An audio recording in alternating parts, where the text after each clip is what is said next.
আমরা আমাদের শহীদ ভাইদেরকে আমরা কখনো ভুলে যাব না।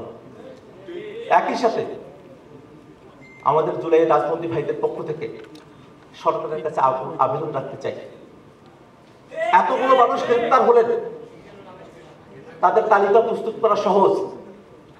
সকলের নামগুলো তালিকাবদ্ধ করে গ্যাজেটভুক্ত করে সরকার যেন এই রাজবন্দীদেরকে সম্মানিত করেন। আমাদের মাঝে অনেকেই এই কারাগারে যাওয়ার কারণে সহায় সম্পূর্ণ হয়ে পড়েছেন। রাষ্ট্র যেন তাদেরকে পুনর্বাসনের উদ্যোগ গ্রহণ করে।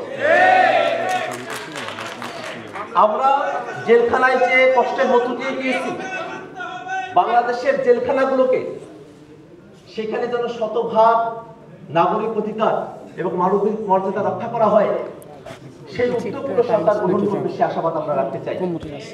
একই সাথে আজকের এই দিনে আমরা যারা বাংলাদেশে বন্দী হয়েছিলাম, আমাদের অনেক ভাই তারা বিদেশে বন্দী হয়েছিলেন। প্রবাসী বন্দী ভাইয়েরা যারা আছেন তাদের অনেককেই সরকারের উদ্যোগে মুক্ত স্বাধীন করে দেশে ফিরিয়ে নিয়ে আসা সম্ভবপর হয়েছে। আমরা সেই কারণে সরকারের কাছে কৃতজ্ঞতা জানাই। এখনো আমাদের অনেক ভাই বিভিন্ন কারাগারে তারা আছেন।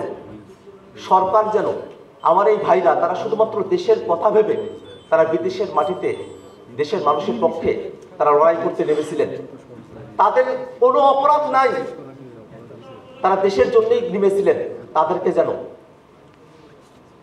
অবশ্যই মুক্ত করে দেশের মাটিতে ফিরিয়ে দিয়ে আসার উদ্যোগ সরকার গ্রহণ করে।